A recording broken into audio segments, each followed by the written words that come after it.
At the climax of James Gunn's Superman, Clark busts into Lex's flying saucer and delivers a passionate speech about being human. I love this scene, and evidently this guy does not. But I watched this video and didn't agree with his points, so I'm just making this to respond. And in the less than 1% chance this dude finds this dust ball of a channel and watches this, I don't really know you and I have no disliking towards you as a person whatsoever. I simply have different opinions to you about a comic book movie. No point wasting time, let's jump in.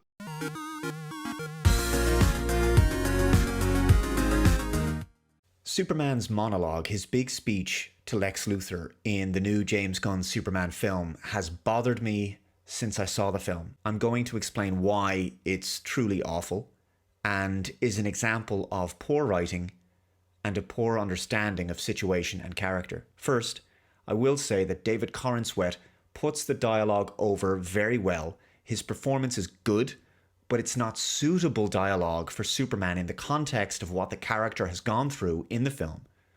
So he says to Lex Luthor, "That is where you've always been wrong about me, Lex. I'm as human as anyone." Yeah, except you do have super strength, which is important to not forget that. You can fly, you're super fast, I would put those as your greatest actual strengths myself. You're taking his statement too literally. His alien biology is supposed to be purely superficial. He can't even remember anything of Krypton. He was a baby, and all of his development and formative years were spent on Earth. He's a human in all the important ways. Also, the argument that his insane abilities that we don't have separates us from him doesn't work, as he's still susceptible to the same human vulnerabilities as us, like fear and doubt.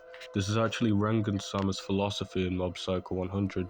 Being able to exceed others in one area of life doesn't mean you aren't normal. Same with fast runners, people who are book smart, or people with strong body odor.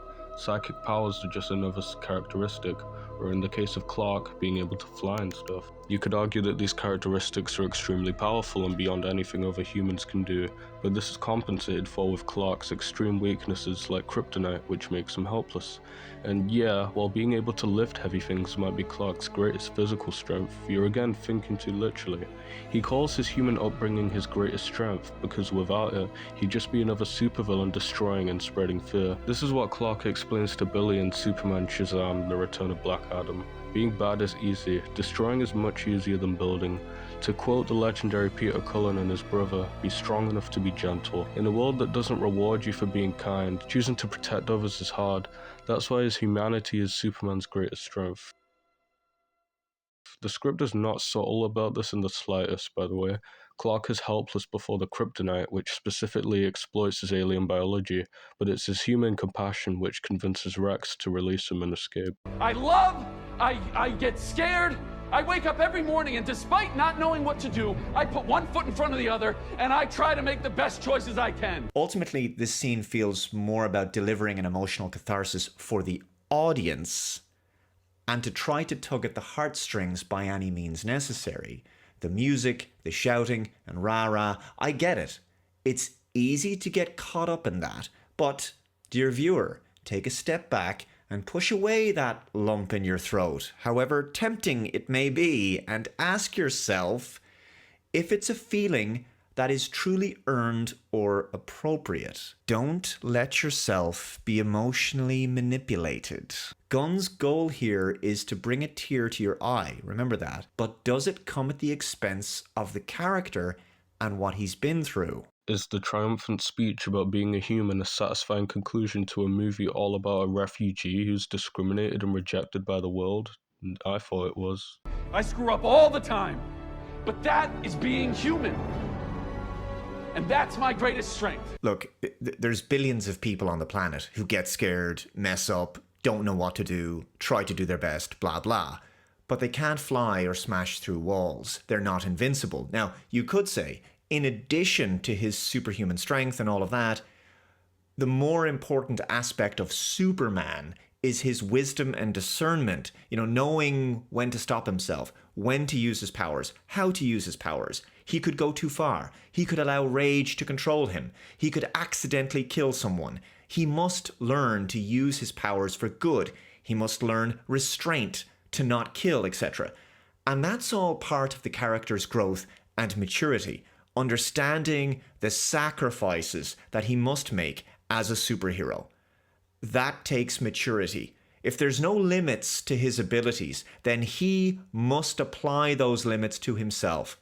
So this is one reason why this speech annoys me, because it's generic and doesn't actually unpack or explore any of the truly interesting, compelling aspects of the challenges that are specific only to Superman, because he's one of a kind. You were cooking here, and that sounds like an awesome story idea for Superman, but this movie really wasn't about that at all. There's no moment in the movie where the script questions Superman's ability to use his powers safely, or whether he's able to restrain himself properly. He fights the kaiju carefully as to not crash into any buildings, he holds the skull's head to prevent whiplash, etc. This is a Clark who's been at it for 3 years, so he's likely already been through the arc you're describing.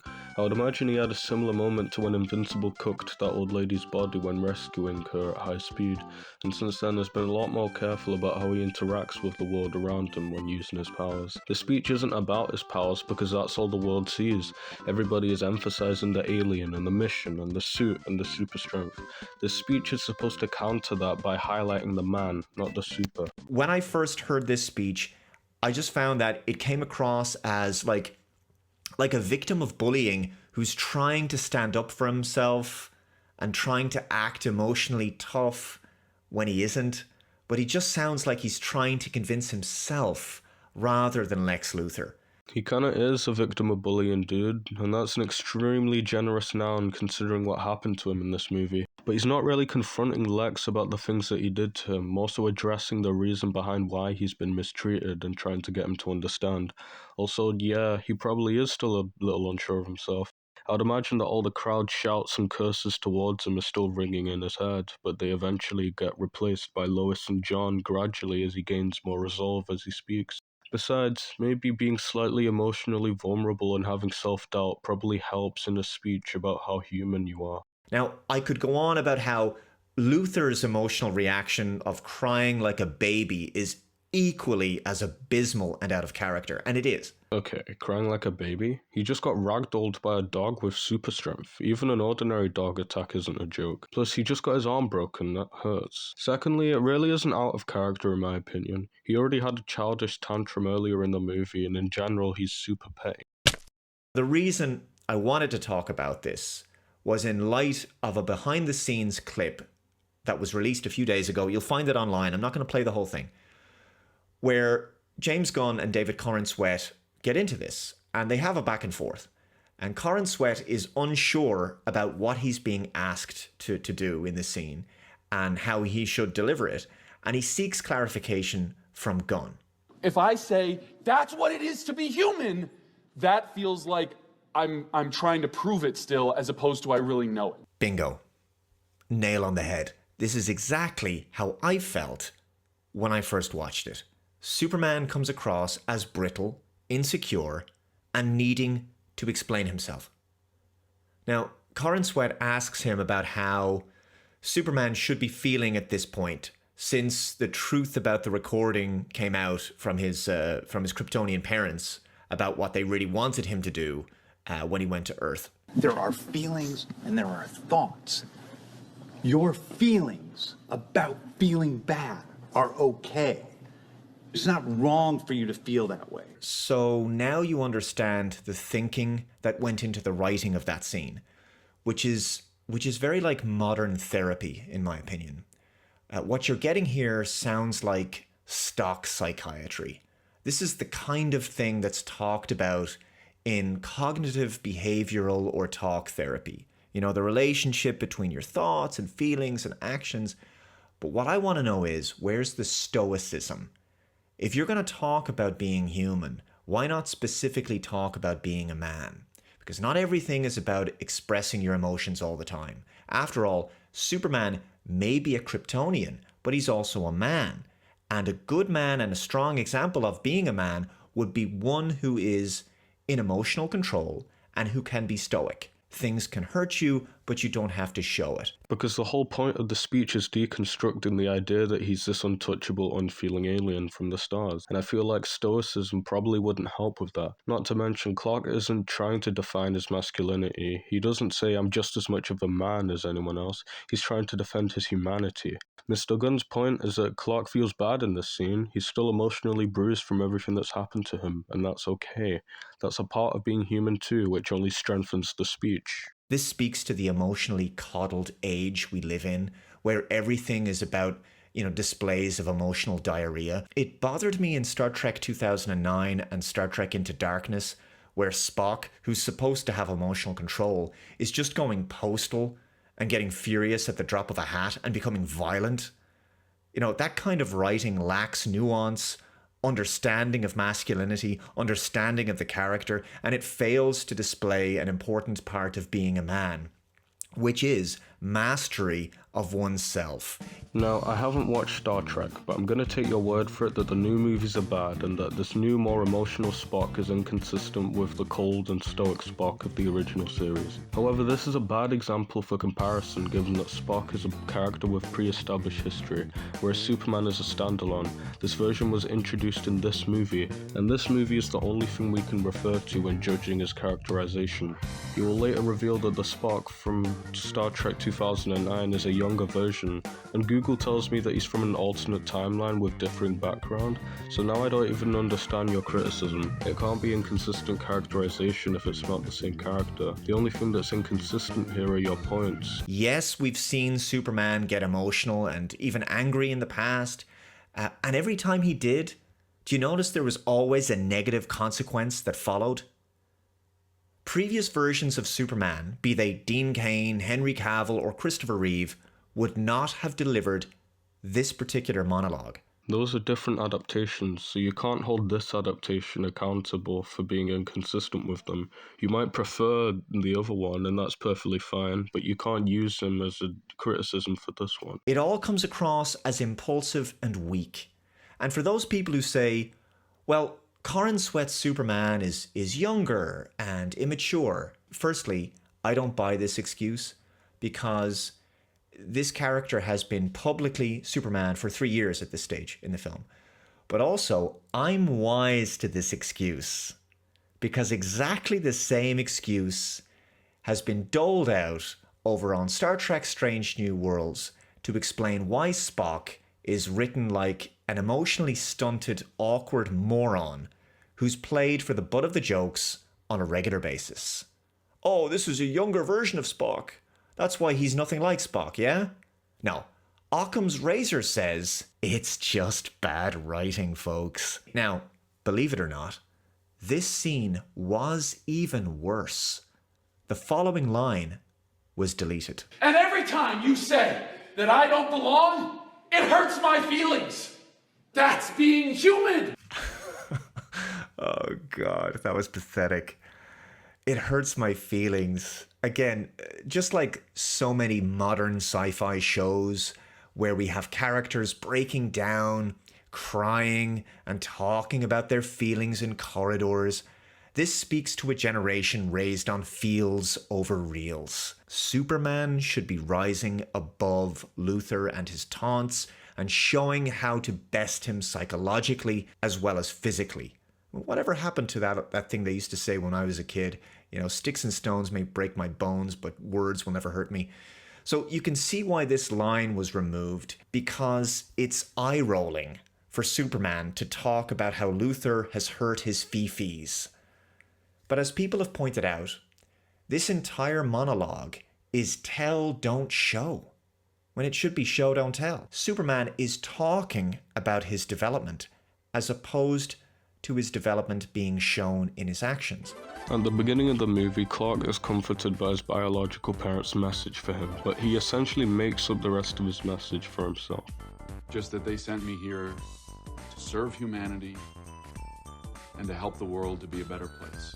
His parents do not mention dog like this. Here we immediately understand that Clark's influence by his real parents has already completely invaded any semblance of Krypton within him. We can also infer that Clark has at least a minor concern about his reputation and how he's perceived by the world. I think it's pretty obvious the goal was kicking Superman's ass. Oh, he didn't completely kick Superman's ass. Hashtag super spy, hashtag super shit. Super shit? Come on, Lois. You know that one specifically irritates me. I would imagine that high-fiving children is his favourite part of being a superhero.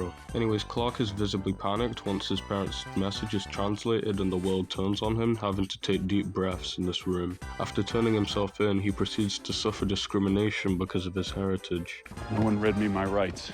Of course, decided those rights don't apply to extraterrestrial organisms.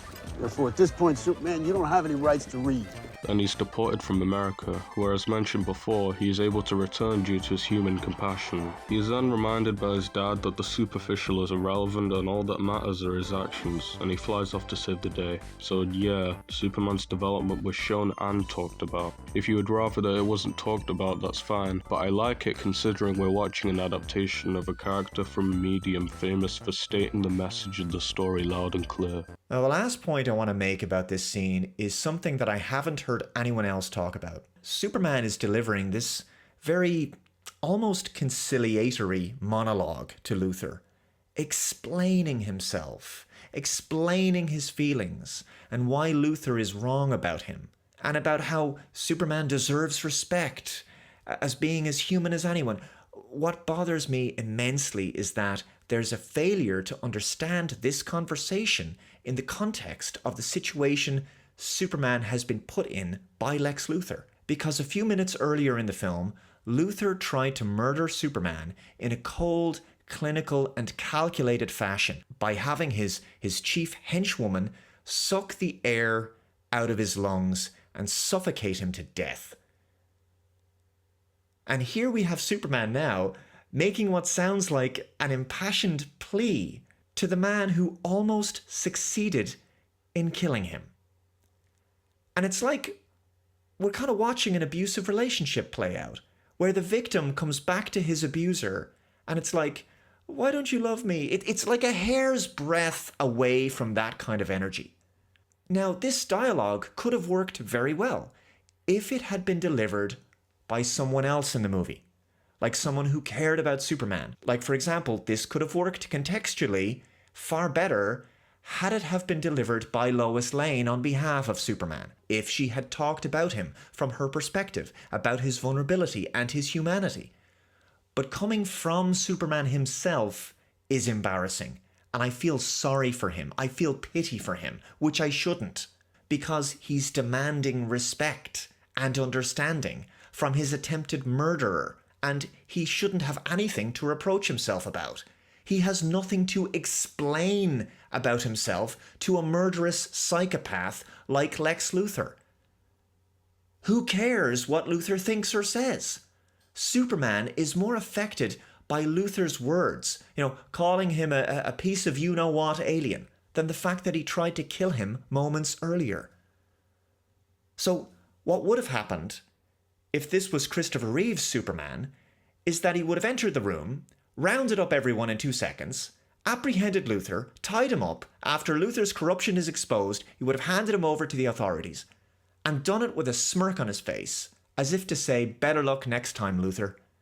You never got to me. And let Luthor shout and rave about it, while Superman flies away undefeated. Superman doesn't really get the mic drop moment here, does he? This James Gunn Superman is more like an adolescent still trying to find his way. And there's just too much of that on TV. And we need examples of men who have already made it. I think that's what boys need to see, right? This isn't supposed to be Superboy, it's Superman. And the emphasis needs to be on man. I actually think that the fact that it's a psychopathic, murderous, lunatic League of Legends player like Lex Luthor that Clark delivers the speech to makes it even better. As Lois said earlier, Clark thinks that everybody is beautiful. He saves everyone, even a squirrel. He tries to find a way to relocate a giant kaiju instead of just easily killing it. He tackles the engineer to the ground and tries to tell her that it's never too late to change before being interrupted by Ultraman. I think that what a lot of people don't understand about this scene is that it's not just Clark expressing himself and how he feels, but it's also trying to give Lex a chance at redemption. As Lex monologues to Supes, his entire motivation is envy. He's jealous that Superman can just drop out the sky with his fancy-pantsy super strength and pew-pew eyes and be invulnerable and never struggle a day in his life and get all the world's attention. So when Superman is trying to find a way to connect with Luthor, he directly addresses this. He tries to break Lex's perception of him. He tries to build a bridge between them. He says, "Hey, I'm not an all-powerful, unfeeling god who doesn't flinch at anything. I get sad and upset. I have to struggle and work hard as well. I have to look to the future with uncertainty. I suffer pain. I'm just a guy from Kansas. But this weakness, this humanity is why I'm so strong. That's the strength that you envy, and you can be that strong as well." This is why I love David's pleading, vulnerable tone here. You in your comments call it pathetic, I call it compassionate. You earlier complained that Superman's restraint with his powers isn't explored here thoroughly enough, but you also talk about Superman just whizzing around and tying everyone up. After all, Lex is a murderer, it's less than 1/10 of what he deserves. But Clark believes everyone is beautiful, everyone deserves a chance. And you can even see him getting angry as Lex calls him a piece of shit, but he shows restraint. He redirects those emotions not to hurt Lex, but to give him a chance. Lex has created soldiers that have injured Superman.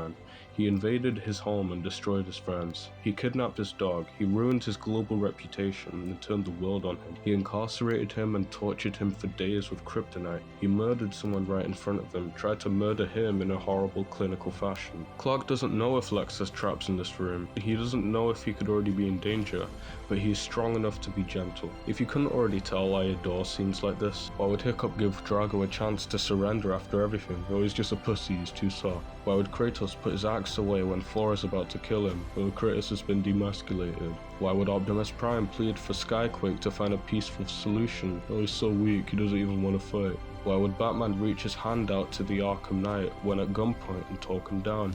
Well, he's an idiot, he's too emotional. No. True strength is deciding when not to use it. Real men are compassionate and emotional when the time is right. Being good is hard. Clark believes everyone deserves a chance, and in my opinion, the ability to stick to your values no matter what, no matter the personal danger to oneself, in spite of the potential failure and disregarding the safer and easier option for the sake of doing what you believe, that's real masculinity to me.